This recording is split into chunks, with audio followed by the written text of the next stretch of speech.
देखें कि ईद में खुतबा ईद की नमाज के बाद होता है, जुमे में पहले होता है और ईद में ईद की नमाज के बाद होता है।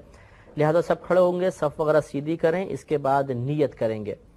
नियत इस तरह करेंगे कि नियत करता हूँ 2 रकात नमाज ईद उल फितर वाजिब, 7 जायद 6 तकबीरों के वास्ते अल्लाह ताला के, मुँह मेरे क़िबले शरीफ की तरफ, पीछे इस इमाम के।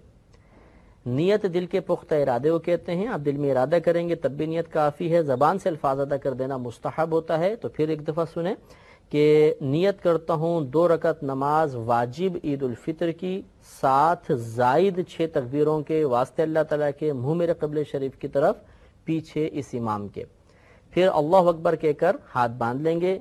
याद रखें कि मुक्तदी भी इतनी आवाज़ से अल्लाह अकबर कहेगा कि अपने कान सुनेंगे। और फिर सना पढ़ी जाएगी, यानी सुबहानक अल्लाहुम्मा व बिहम्दिका। सना पढ़कर खामोश हो जाएंगे। अब इमाम साहिब तकबीर लगाएंगे। पहले एक तकबीर लगेगी, अल्लाह अकबर कहकर हाथ छोड़ देंगे।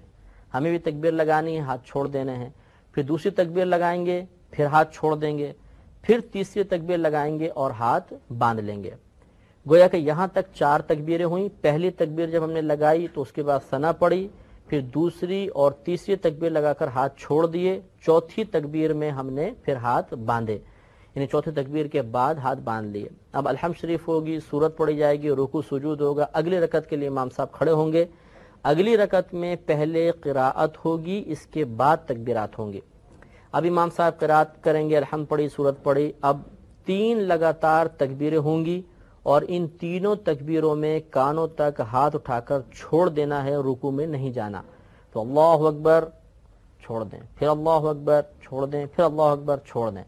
अब जब चौथी तकबीर इमाम साहब लगाएंगे तो इस चौथी तकबीर में बगैर हाथ उठाए रुकू में चले जाएंगे और फिर रुकू में चले गए। इसके बाद पूरी नमाज मुकम्मल कर ली। तो इसीलिए हमने नियत में ये अल्फाज हम अदा करते हैं कि 7 जायद 6 तकबीरों के, इसमें 6 तकबीरें जायद लगती हैं। चुनाचे फिर एक दफ़ा समाअत फरमाएं कि पहले हमें तकबीर लगानी है, उसके बाद सना पढ़नी है, फिर लगातार 2 तकबीरों में कानों तक हाथ उठाकर छोड़ देना है। इसके बाद एक और तकबीर लगानी है, उसके बाद हाथ बांध लेंगे। फिर क़िराअत होगी, रुकू होगा, सुजूद होंगे। अगली रकत में पहले क़िराअत होगी, इसके बाद 3 लगातार तकबीरात होंगी और उसमें कानों तक हाथ उठाकर छोड़ना है। चौथी तकबीर में बगैर हाथ उठाए रुकू में चले जाना है और फिर बक़िया नमाज को मुकम्मल कर लेना है। नमाज मुकम्मल हो जाने के बाद खुतबा सुनना चाहिए, लेकिन फ़र्क ये है कि जुमे का खुतबा सुनना मतलब वाजिब होता है जुमे में, बल्कि खुद जुमे की अदायगी के लिए शर्त होता है, और इसका खुतबा अदायगी के लिए शर्त नहीं होता। अगर किसी ने खुतबा नहीं भी पढ़ा तो ईद की नमाज हो जाएगी। बहरहाल खुतबा खूब गौर से सुने और इसके बाद फिर आपस में मुसाफा वगैरह करें, गले मिलें और अपने घर पे वापस तशरीफ़ ले आएँ।